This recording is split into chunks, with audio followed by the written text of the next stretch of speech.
Vamos lá, está na hora de acordar, começar o dia. Vamos começar o dia então. Buscando a luz, uma reflexão, fomentando mais ainda nossos bons pensamentos, nossas virtudes, nossa moral, através da leitura do Evangelho. E nos fortalecer também nossa fé, nossa ligação com a luz, para que a gente não tropece tanto durante o dia. Então é isso, buscando essa sintonia com a luz, com Jesus. E assim vamos dando início com a leitura do livro. Adivinhe, Jesus no Lar. Ainda não acabou o livro, vamos até o fim, né? Lição 41, o incentivo santo. Aberta a sessão de fraternidade em casa de Pedro, Tadeu clamou, irritado, contra as próprias fraquezas, severante perante o mestre. Como ensinar a verdade se ainda me sinto inclinado à mentira? Com que títulos transmitir o bem, quando ainda me reconheço arraigado ao mal? Como exaltar a espiritualidade divina, se a animalidade grita mais alto em minha própria natureza? O companheiro não formulava semelhantes perguntas por espírito de desespero ou desânimo, mas sim pela enorme paixão do bem que lhe tomava o íntimo, a observar pela inflexão de amargura com que sublinhava as palavras. Entendendo-lhe a mágoa, Jesus falou condescentemente.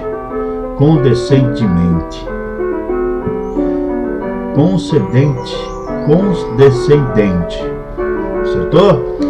Um santo aprendiz da lei, desses que se consagram fielmente à verdade, chamado pelo Senhor aos trabalhos da profecia entre os homens, mantinha-se na profissão de mercador de remédios, transportando ervas e xaropes curativos da cidade para os campos, utilizando-se para isso de um jumento caprichoso e inconstante, quando, refletindo sobre os defeitos de que se via portador, passou a entristecer-se profundamente. Concluiu que não lhe cabia colaborar nas revelações do céu pelo estado de impureza íntima e fez-se mudo. Atendia às obrigações do protetor dos doentes, mas recusava-se a instruir as criaturas na divina palavra, não obstante as requisições do povo que já lhe conhecia as dotes de inteligência e inspiração. Sentindo, porém, que a celeste vontade o constrangia ao desempenho da tarefa, e reparando que os seus conflitos mentais se tornavam cada vez mais esmagadores, certa noite, depois de abundantes lágrimas, suplicou o esclarecimento ao Todo-Poderoso. Sonhou, então, que o anjo vinha encontrá-lo em suas lides de mercador. Viu-se cavalgando o voluntário jumento, vergado ao peso de preciosa carga, em verdejante caminho, quando o emissário divino interpelou com boa vontade e em seguida as saudações habituais. Meu amigo, sabe quantos coices desferiu hoje esse animal? Muitíssimos, respondeu sem vacilação. Quantas vezes terá mordido os companheiros de estrebaria? Prosseguiu o enviado, sorridente. Quantas vezes terá insultado o asseio de tua casa e o horneado despropositadamente? E porque o discípulo aturdido não conseguisse responder, de pronto o anjo considerou. Entretanto, ele é um auxiliar precioso e deve ser conservado. Transporta medicamentos que salvam muitos enfermos, distribuindo esperança, saúde e alegria. E fitando os olhos lúcidos no pregador desalentado, rematou: se este jumento, a pretexto de ser rude e imperfeito, se negasse a cooperar contigo, que seria dos enfermos a esperarem confiantes em ti? Volta à missão luminosa que abandonaste. Se te não é possível por agora servir a nosso Pai Supremo na condição de um homem purificado, atende aos teus deveres, espalhando reconforto e bom ânimo, na posição do animal valioso e útil. Nas bênçãos do serviço, será mais facilmente encontrado pelos mensageiros de Deus, os quais, reconhecendo-te a boa vontade nas realizações do amor, se compadecerão de ti, amparando-te a natureza e aprimorando-a, tanto quanto domesticas e valorizas o teu rústico mais prestimoso auxiliar. Nesse instante, o pregador viu-se novamente no corpo acordado e agora feliz em razão da resposta do alto, que lhe reajustaria a errada conduta. Surgindo o silêncio, o discípulo agradeceu ao mestre com um olhar, e Jesus, transcorridos alguns minutos de manifesta consolação no semblante de todos, concluiu: o trabalho no bem é o incentivo santo da perfeição. Através dele, a alma de um criminoso pode emergir para o céu, à maneira do lírio que desabrocha para a luz, de raízes ainda presas ao charco, presas no charco. Em seguida, o mestre pôs-se a contemplar as estrelas que faiscavam dentro da noite, enquanto Tadeu, comovido, se aproximava de manso para beijar-lhe as mãos com doçura reverente. Mais uma lição de sabedoria que vem falar da nossa condição de imperfeitos que somos, e muitos justificam sua inércia, sua não participação aí no trabalho do bem por conta dessa ideia de que não sou digno, eu ainda sou muito impuro, eu não sirvo ainda, preciso melhorar, blá blá blá. E quando é que você vai melhorar? Quando é que você vai ficar puro? E quando estará pronto? Sabe o que vai fazer-nos pronto? É o trabalho, é a prática. Interessante, né? E outra coisa que a gente vê aí nessa lição, né?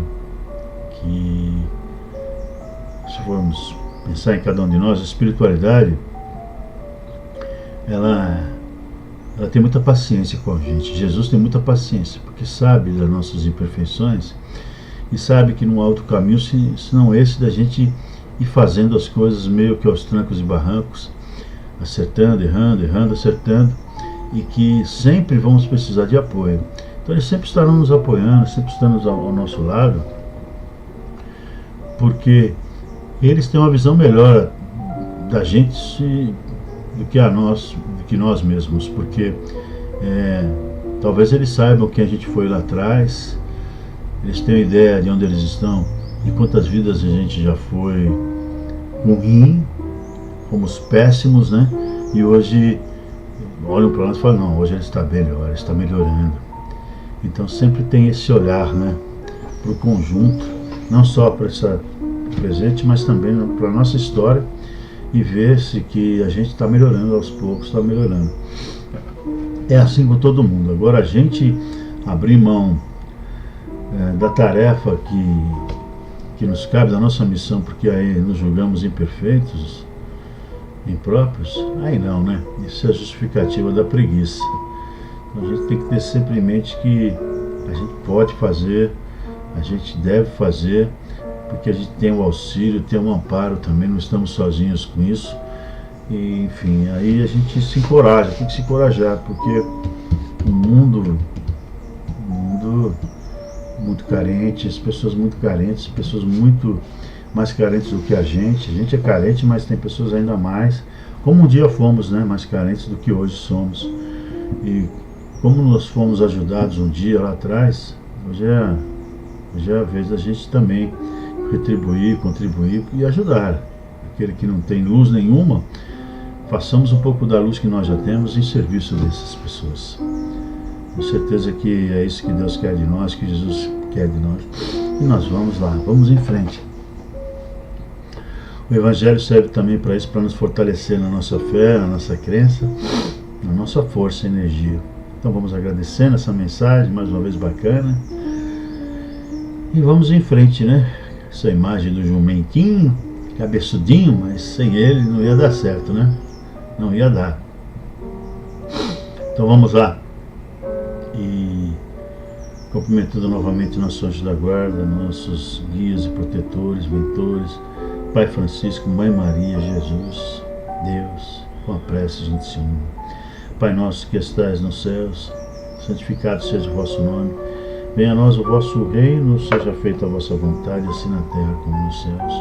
O pão nosso de cada dia nos dai hoje, Senhor. Perdoa nossas dívidas, assim como perdoamos aos nossos devedores. E não nos deixe, Pai, cair em tentação, mas antes nos livre de todo mal. Pois são teus o reino, o poder e a glória para todos sempre. Que assim seja, graças a Deus. Então vamos agora à leitura do Evangelho. Isso aqui, ó. Evangelho. Ai, meu Deus. Bem-aventurados aflitos de novo? Então vamos continuar, né?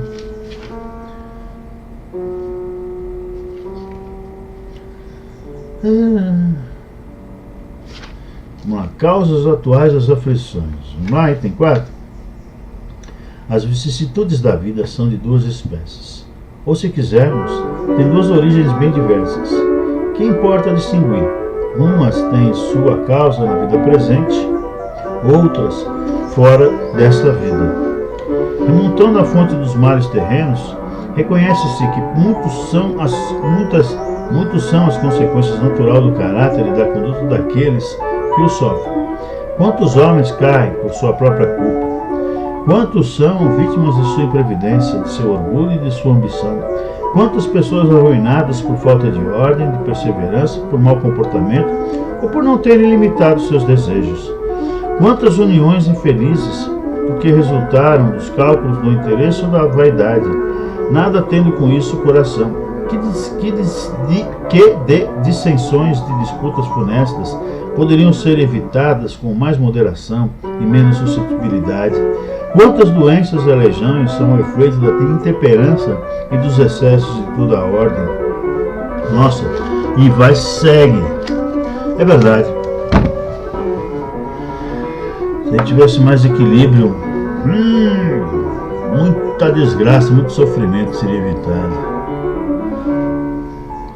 Mas é aquela história, né? Acabamos de contar aí, né? A gente não é perfeito. A questão do livre-arbítrio ainda nos pesa, a gente faz muitas escolhas equivocadas, né? Somos movidos muita paixão e pouca razão.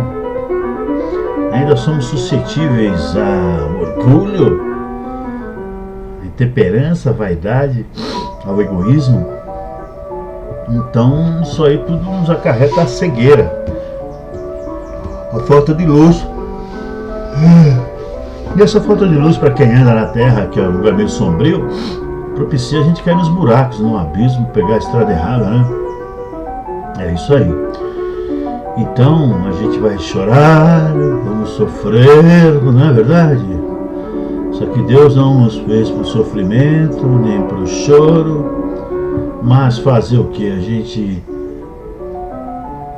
aprende com a justiça. A justiça é um grande bem. Então se a gente pisar na bola, a bola dá em nós, né?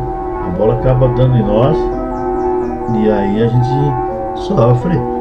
E se a gente for inteligente, a gente aprende. Pô, por que eu estou sofrendo? O que eu fiz? Aí você começa a meditar, a pensar, a refletir, raciocinar e vai descobrir, pô, é isso. Preciso melhorar. Preciso melhorar? Precisa melhorar? Precisa melhorar. Olhe bem nos seus olhos e fale assim, ó. Olhe bem no espelho e diga assim, eu preciso melhorar. Em quê? Em quê? É só observar-se. Observe-se no trânsito, observe-se dentro do ônibus, observe-se na fila, observe-se quando alguém vem falar grosseiramente com você, observe-se quando você sofre um baque financeiro, um baque amoroso, quando alguém te contraria, observe-se nessas horas de limite, como você reage, se você está fervendo, se a panela de pressão explode, ferve, explode, como é que está isso? E aí depois desencadeia uma série de atitudes e gestos que provavelmente você irá se arrepender, não é verdade? É aí que você vê a quantas você anda. Na hora da dificuldade, na hora da doença, na hora da perda de alguém, como que você reage?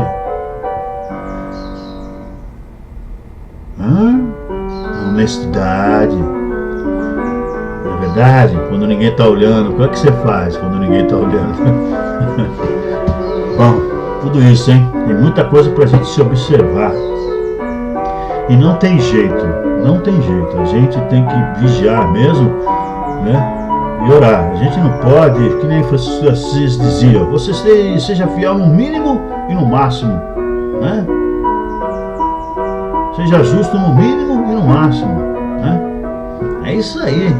Vou pegar uma agulha aqui, ó, uma agulhazinha não vai pegar nada, né? Não é assim não, hein? Não é assim não. Bom, vamos lá, então, fechamos. Fechamos aqui. E vamos agradecer. Agradecer por este momento de reflexão, essas mensagens maravilhosas. Você sabe, tenho certeza, você vai sacar isso. Essas mensagens, essas, vamos dizer assim, essa teoria toda, a gente vai pensando nelas, né? Que nem lá o apóstolo, puxa, mestre, queria tanto fazer, mas eu sou tão impuro, né? Mas já queria tanto fazer, sabe? Queria tanto ser melhor, né? Queria tanto fazer. Então já tem um impulso, olha aí, tá vendo? Esse é o primeiro passo. Então quando a gente lê essas histórias maravilhosas, a gente já sente um impulso. Esse é o primeiro passo, né? E aí vai, daqui a uns 500 anos a gente vai estar praticando isso, não é? 500 anos é pouco? Não, menos, vai. Se a gente perseverar todo dia, talvez uns 450, tá? Então é isso, a teoria é bacana, a gente vai burilando o nosso sentimento, o nosso pensamento, vai moldurando o nosso pensar, o nosso olhar, né? Aquelas coisas que aqueles preconceitos que a gente tinha, começam a ser substituídos pelas virtudes, pela tolerância, pela mente aberta, né? Isso aí é o primeiro passo para a gente começar a fazer as práticas de amor. Então a gente agradece e vamos encerrando, vibrando muito amor, luz e força, pela paz universal, pelo bem universal, pela paz na terra, paz entre todos nós criaturas. Vibremos por todos nós, especialmente aqueles, por exemplo, que estão no Vale dos Suicidas. Imaginem o Vale dos Suicidas como não é. Então tem lá as pessoas caídas, os irmãos e irmãs caídas, e tem lá os seus trabalhadores, né? As pessoas que estão lá oferecendo o seu braço firme para essas pessoas se levantarem. Então vamos vibrar por toda essa turma que ali convive, vive. Vibremos. Vibremos todos nós, então, que padecemos do corpo da alma, que estão amargurados, tristes, deprimidos, que estão nos hospitais, nas ruas, nas cadeias, nos orfanatos, sanatórios e asilos. Vibremos por todos, enfim, que padecem, estão aflitos, estão raivosos, drogados, alucinados. Vibremos por todos os lares da terra, pelo nosso lar, por todos que nos cercam. Vibremos e deixemos uma grande vibração de amor e luz em aberto, para que a espiritualidade possa levá-lo onde achar melhor. Que assim seja, graças a Deus.